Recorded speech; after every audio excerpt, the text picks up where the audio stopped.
Are you a woman who thinks she might have ADHD? Well, stay tuned. Hey everyone, so May is Mental Health Awareness Month, and since I am a woman with ADHD who was diagnosed with it in her 30s, I wanted to make a video about the ADHD symptoms in girls and women because they do present a little bit differently than the symptoms in boys, and I feel like a lot of people aren't aware of them. And I know this video is being posted at the end of Mental Health Awareness Month, but like I said, I have ADHD and of course I'm going to procrastinate. And before I get started, all of my sources and other informative websites will be listed in the video description for anyone who wants to learn more about it. Also, I am not a medical professional at all. I'm just someone who has this and I'm just trying to spread information on it. So this is definitely not meant to diagnose anyone. This is just for information. If you do think you might have ADHD, please go see an actual professional. If you see me looking off to the side, it's because I have notes. All right, so first of all, what is ADHD? Attention Deficit Hyperactive Disorder is a neurodevelopmental disorder that can cause difficulty with regulation of attention, executive function, and working memory. So there are three subtypes of ADHD. There's the hyperactive impulsive subtype, which is mainly hyperactive or impulsive symptoms, including impatience, difficulty sitting still, hypertalkative, and impulsive behavior. Then there's the inattentive subtype, which has mainly inattentive symptoms, including limited attention span, forgetfulness, distractibility, daydreaming, difficulty following directions. And the third is a combined subtype, which is both inattentive and hyperactive symptoms. I definitely have a combination of both. So one of the reasons that I want more people to be a little bit more educated about the symptoms in women and girls, because actually 50 through 75% of women with ADHD go undiagnosed. Because the symptoms in women and girls present differently, people don't know that they might have ADHD, so they don't get diagnosed. And that was the case for me. My brother got diagnosed with ADHD, my younger brother, like when he was a teenager, maybe even younger. And I didn't get diagnosed. I'm 35. I didn't get diagnosed till I was, I think, 31. Another reason it's important for people to just be more educated about these symptoms and for women to actually get diagnosed is because the delay in the diagnosis can just have consequences on your life because you don't know that it's being caused by the ADHD, and so you don't know what's going on. You might feel horrible about yourself, and that definitely was the case with me because I didn't really know what was going on. And when you don't know maybe like what's causing something, how are you able to fix it or work on it if you don't really know the cause? According to the Kaleidoscope Society, a delay or lack of appropriate diagnosis and treatment can result in other conditions such as depression, anxiety, I have both of those, bipolar disorder, learning disabilities, OCD, PTSD, drug and alcohol addiction, and eating disorders. Also, because ADHD is associated more with men and children, women who have this, they kind of stay silent about their experiences, feeling alone and confused and misunderstood. So then they don't get diagnosed and they don't get the help they need. I know for me, when throughout my 20s, I thought maybe I might have ADHD, but I was like, oh, I don't know. And then I finally got diagnosed at 31 and I cried. I cried not because I was sad that I had it, but because it just made sense. Like a lot of things that I have done in my life just made sense. And I was like, oh my God, it just felt really good to kind of have just an understanding of maybe why I did certain things and just not feel as horrible about myself that I was just like, I don't know, it's just kind of a relief to know that, okay, this is why I was doing certain things. And now that I knew why, I can kind of help myself and just do what I needed to do to improve my life. Another reason it's important for more people to be educated about these symptoms in women and girls, it's because adult women with ADHD between the ages of 24 and 36, that group is actually the fastest growing population undergoing treatment for ADHD. According to the Kaleidoscope Society, in the last 5 years, the use of ADHD medication by this age group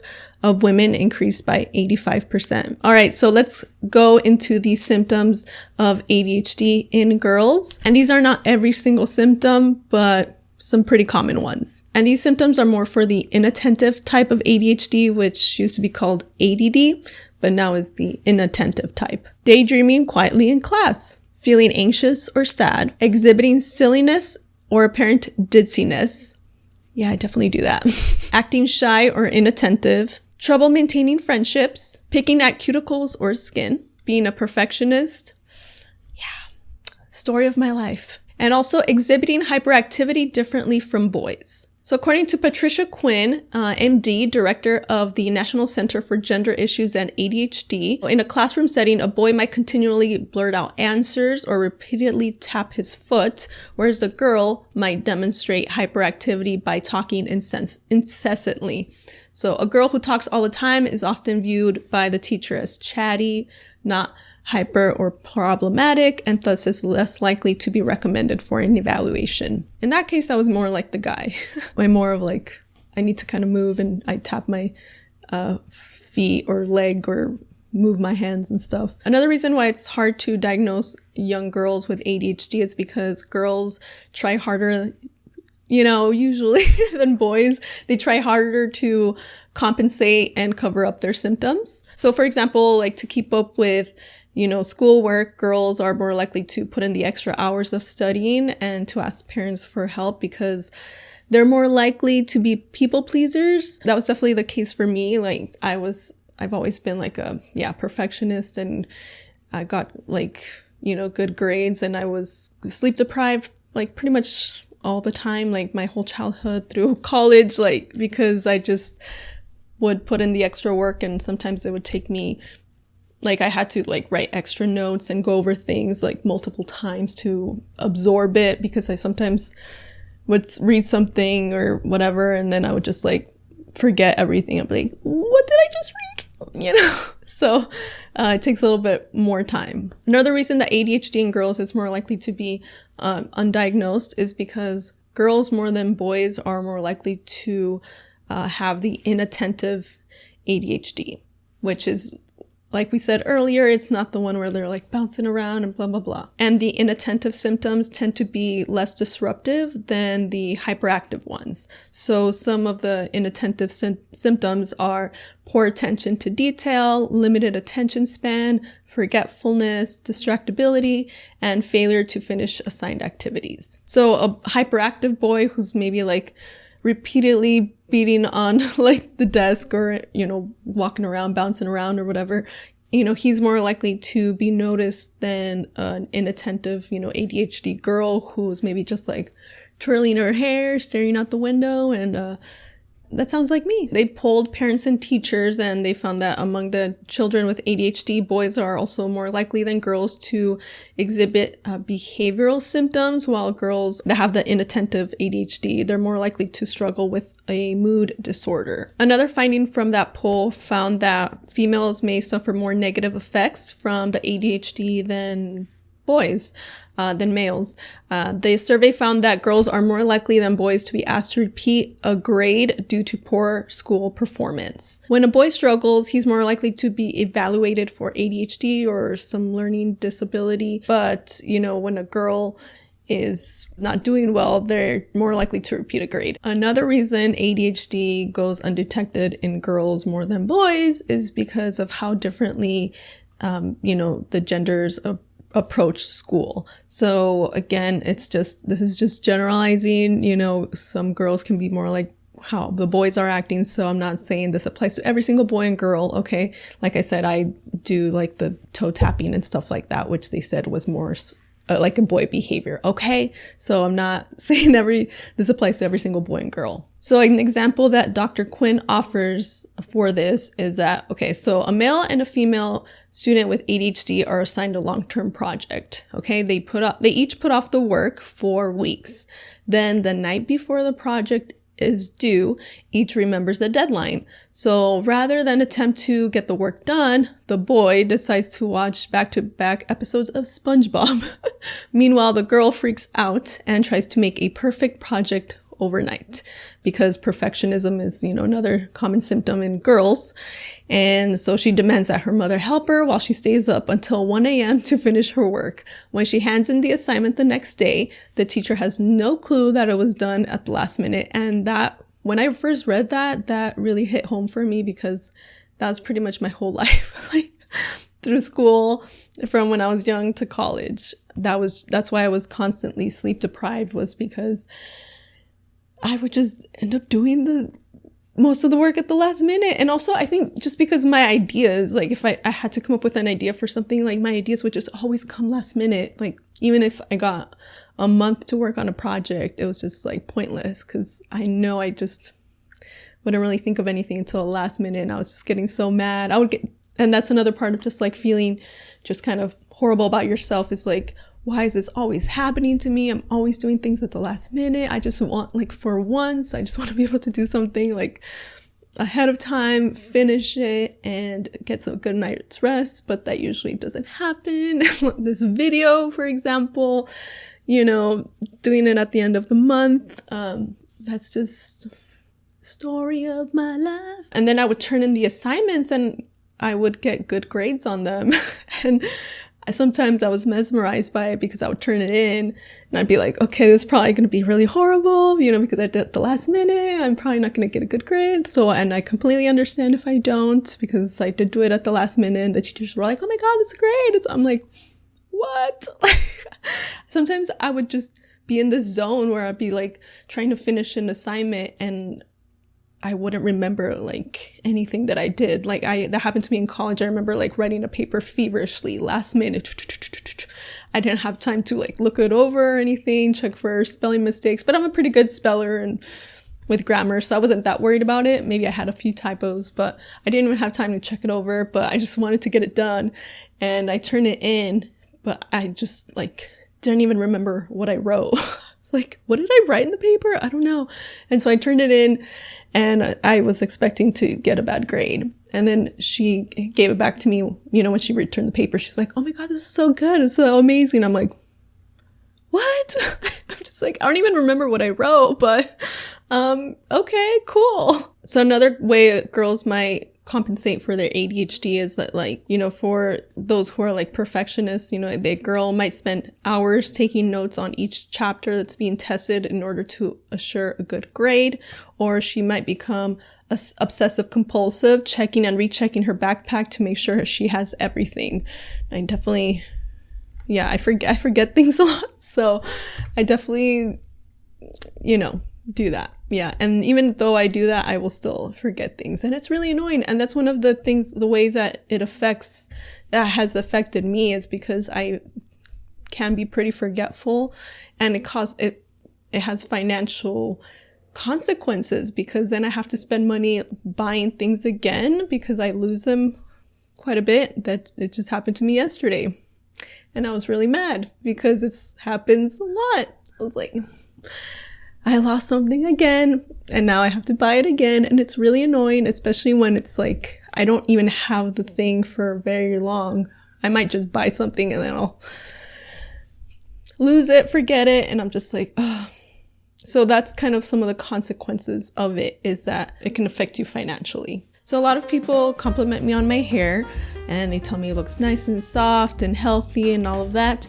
And one of the reasons for that is Nature Lab Tokyo. I love their shampoo, conditioner, they have a repair treatment mask. And one of my favorite Nature Lab Tokyo products is the Perfect Smooth Blowout Lotion. I use it right now. I use it pretty much every time I'm gonna record a video. It just leaves my hair feeling so soft. You know that feeling you get when you get a haircut and then you come out of the salon, you're just like touching it because your hair feels really nice? That's how it feels when I use this, and that's why I love to use it, because I just love that feeling. I haven't used any product that just kind of gave me that nice feeling, and my hair can get kind of frizzy too, so this helps with that as well. And the cool thing is with this one, you don't need that much. Like really, I just put like a tiny little drop, maybe I guess dime size, maybe even less, just very little, and then I kind of put it on my hands and put it all over my hair when it's still damp before I blow dry it. And it really makes a difference, just that little bit. It feels really soft and I love it. And because you don't need to use that much on your hair, just one of these lasts for a long time. I'm almost out, but I feel like I've had this maybe 6 months already, maybe longer. So if you buy one of these, it'll last you for a long time. And the cool thing about their products is that they come in refillable containers, and then you can just buy the refills. Nature Lab Tokyo products are also paraben-free, sulfate-free, cruelty-free, gluten-free, mineral oil-free, and phthalate-free. I don't know if I pronounced that right. Someone please correct me in the comments. The other great thing about Nature Lab Tokyo is that they have products for every different type of hair. So if yours is dry, frizzy, damaged, curly, textured, flat, thin, oily, dull, color treated, they have a product for you. So if you want to try out Nature Lab Tokyo, get some soft hair. Oh my gosh, I love touching it. You can use my discount code that I'm going to place somewhere on the screen. And you can go to the link in the video description to try out some Nature Lab Tokyo products yourself. All right, so those are some of the common symptoms in girls. And now we're going to talk about some of the common signs of ADHD in women. Again, this is not every single symptom ever, but just some common ones. So here are some inattentive ADHD symptoms in women. They might have a hard time listening to others and remembering things, especially in a very noisy environment, such as like busy offices or parties. So yeah, I definitely can relate to that, especially like coffee shops. I cannot study in coffee shops. I don't know how people do it. Like they'll go and like write and like, I'm just like watching people and stuff. I don't really get anything done if I go to a coffee shop. They can also be withdrawn and shy, especially in social situations. So many women with ADHD are naturally introverted, preferring to avoid social gatherings altogether. So that's one of the biggest misconceptions. People think that if you have ADHD, you're going to be like super like loud and crazy and stuff like that. And no, you know, especially if you have the inattentive type. Another inattentive symptom is being disorganized in your personal and professional life. So they might have cluttered homes and desks, and yeah, it can definitely relate. I mean, there's a reason why you're only seeing this portion of the room. I mean, yeah, just, you don't want to see what my car used to look like. That's why one reason I don't have a car anymore. Let's just say I had a car that was supposed to fit 4 people, but, you know, it only really fit 1. All right, so here are some other ADHD symptoms, not necessarily for inattentive types. Hypersensitivity to noise, touch, and smell. Definitely true, especially with the noise for me. I can't. I will cry sometimes when the noise is that annoying. I will freaking cry. Feelings of low self-worth. Women may feel like they should be able to do it all, and they feel defeated when they can't keep up. Hypersensitivity to criticism. So because of high expectations since childhood of being a good girl, this can make women with ADHD, you know, more vulnerable to just being very sensitive to criticism. Poor sense of time and running late. And I definitely do this. Like I'm rushing, you know, at the last minute. So I have actually compensated for that by leaving like way too early. So I'll usually get somewhere just an hour or more early, because I just know that I do tend to just like at the last minute be rushing. So that's kind of been my way of just compensating for it, because I'd rather be somewhere an hour or 2 hours early than be late. I just can't hit that sweet spot where you're just like maybe 10-15 minutes early. It's either way too early or running late. Being emotionally charged or easily upset. Starting projects but seeming unable to finish them. Again, story of my life. I'm trying to get better at that. So one thing I've tried to do is, because I do, like since I was little, I would always start things and I wouldn't finish a lot of them. What I do now is, I don't know, it's because I have this urge, like when I want to do something, I feel like I need to do it right away because I might like forget it, or I don't know, I just want to do that, do whatever I think of. So maybe something that might help you if you do this too is, okay, so when I think of an idea or just something I want to do, I write it down and I tell myself like, okay, I cannot do this thing even though I really want to do it right now. I can't do it until I finish this other thing. So I kind of so then that new thing is going to be my reward for finishing this other thing. And I just recently started doing that maybe like less than a year ago, and I feel like it has helped me. So if you do that, give it a try, you know? Don't start this new thing you want to do until you finish one other thing, because then you get a cool reward. Taking on too much. Yes. Again, that's something I've done my whole life pretty much. And that contributes, women who do this, or I think just anyone who does this, it will contribute. Like if you take on too much, but then you don't finish a lot of things and that goes into the last symptom, you're going to have all these things that you didn't finish and you're going to be overwhelmed. And then that's going to contribute to maybe like more anxiety or depression, just feeling like a failure, like this feeling of failure. So I've definitely experienced that. So a tip, for anyone who does this is learn to say no. That's something I've learned within the last year and a half, is just kind of thinking a little bit, taking some time to think before you take on new projects. Like, is this something I really want to do? Do I even have time to do it? And you know what? Like, don't feel bad about saying no, because it's better to just, politely decline. And, that way you're not, because if you take on too much and maybe you don't do it, and then you might, feel bad at yourself, then the other person might be disappointed too. So it's better to just say no, and that way whoever you said no to, they can hopefully find someone else to take on that project. Remember self-care, okay? Take some time out for yourself. I've started to do this too, and it really just will make you feel better, and then you're going to be just more energized and better able to take on new tasks. And if you want more tips about saying no and setting boundaries, I made a whole video about this topic, so you can check it out, and I'll post a link somewhere here and in the video description. Difficulty remembering names. I mean, yeah.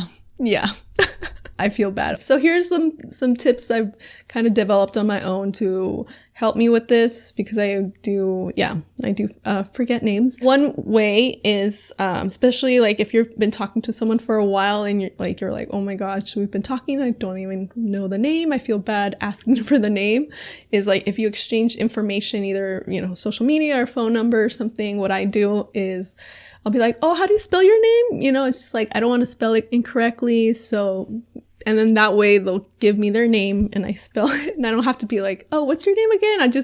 And then it's kind of good for them, because it's like, oh, she's trying to get my name, write it down correctly. So, and even if it's maybe a name like, I don't know, Ashley, it's kind of a common name. So people might be like, why are you asking how to spell Ashley? But I'll be like, oh, I know your name is Ashley, but like, sometimes parents will spell it kind of differently, so I just want to make sure I get the correct spelling of your name. And that's how I get the person's name. Or if you go to maybe a Starbucks or something and they order something, pay attention to the name that they give to the barista and be like, okay, that's the name. All right. So those are a couple of strategies I use when I forget people's names. I mean, also it's okay to be, just honest if you want. Just be like, you know what? I am so sorry. I know we've been talking for a while, but can you remind me of your name? I have done that a few times, and people do appreciate just, the honesty. And I mean, my name is not very common either, so I've had people do that to me. So it's fine. Saying things without thinking, often hurting others' feelings. Appearing self-absorbed. With ADHD, a person can sometimes be so involved in their inner world and dialogue that, to others, it might seem like we're not interested in the conversation or relationship. But I just want to tell anyone who might think that that's definitely not the intention. It's just kind of hard sometimes to stay engaged and not be distracted, especially squirrel. I love squirrels. So when I do see a squirrel, I might be like, oh, squirrel.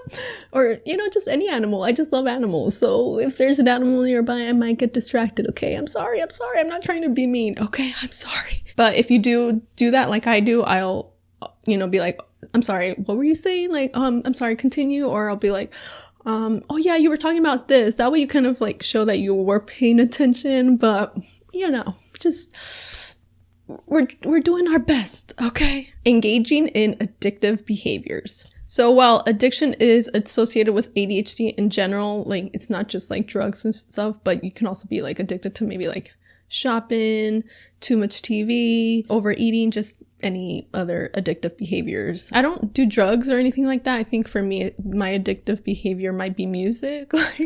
I have always called music my addiction, and I get really obsessed with music, and I will listen to the same song over and over again for like a whole week, and I never get tired of it. It's like I can't live without it. So I guess for me, my addiction would be music. Problems with word retrieval. I definitely get this a lot. I don't know, you might have seen it in some of my videos where I want to say something and then I'm like, what is the name of this thing? Like it's even worse when it's something that you do a lot. Like, I'm just like, how am I forgetting this? Like it's something that I talk about a lot or I think about a lot, and for some reason I cannot remember it. It happened to me a few days ago. I was talking to somebody about a charity that I fundraised for. I donated to quite a bit, and I couldn't remember the name of the charity. And I was like, oh my gosh, I feel so dumb. Like this is not like a one-time charity that I donated for. This is something I constantly fun, and I couldn't remember the name of it. So that is a constant thing for me, for sure. Poor handwriting. Yeah, for sure. That is definitely a thing for me as well. That's one reason I don't really show my handwriting. I get very self-conscious about my handwriting. Sometimes I will write things like when I will not write notes in class, I'd read it later and I'll be like, what did I just write? Like, what is that word? Yeah, no. When I have to write things that I'm going to give to other people, I have to slow down my writing to make sure it's legible. But when I'm just kind of writing naturally, just how I naturally write, it's like, what is this? My handwriting is a combination of print and cursive. I don't know if anyone else does that, but that's just naturally how my handwriting is. It's a combination of both. Difficulty with boring, repetitive tasks. Yeah, that's one reason why, people with ADHD, they delay doing chores, unless you're really into cleaning. I don't know, is anyone with ADHD really into cleaning? Because they're boring and repetitive. Who's like, yes, laundry time. Clean up, everybody, everywhere. Clean up, everybody, do your share. Spending time ruminating. Obsessing is common with ADHD, but women tend to spend even more time ruminating than men. Difficulty making decisions. Clumsiness and poor coordination. I'm laughing because it's true. Especially the clumsiness part. I've tripped over air, literally. I've tripped going upstairs. I've tripped going downstairs. I've tripped on nothing. Okay? I remember I'm just walking and I just tripped. And people are like, what did you trip on? I'm like, I don't know. Nothing. That's how clumsy I am. And my name means graceful. So it's kind of funny because I am not graceful at all. Tiring easily or difficulty sitting still. Yep, I definitely have the difficulty sitting still part. Even if I'm sitting, I'm moving something. My hands, I just coughed right there, or my feet. That's one reason I can't sit and let's just binge a show for 5 hours. No, I can't. It's too much sitting.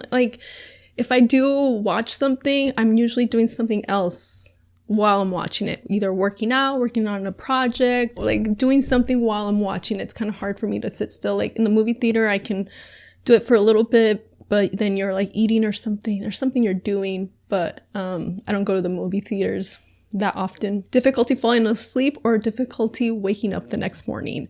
And this can actually be made worse during menopause. You can also have co-occurring conditions, so kind of like what I mentioned earlier. So these can be present along with ADHD, so substance abuse disorders, anxiety, depression, sleep disorders, OCD, eating disorders, and bipolar disorder. When you have more than one, it's called either comorbid conditions or coexisting conditions. All right, so I hope you guys learned something today about the ADHD symptoms in girls and women. And again, I am not a medical professional. I'm just someone who was diagnosed in her 30s, and I just want to spread some of the information so people can just be more educated, because I hate when people, say that like I've had people say, oh, you don't have ADHD, you don't act like this.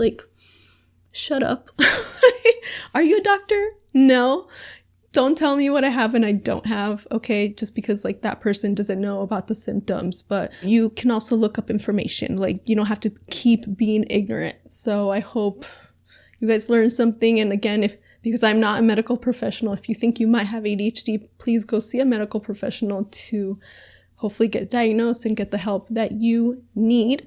And if you feel like you identify with any of these symptoms, please let me know in the comments if there's just something that really just kind of stuck out to you and you were like, oh my gosh, that is so me.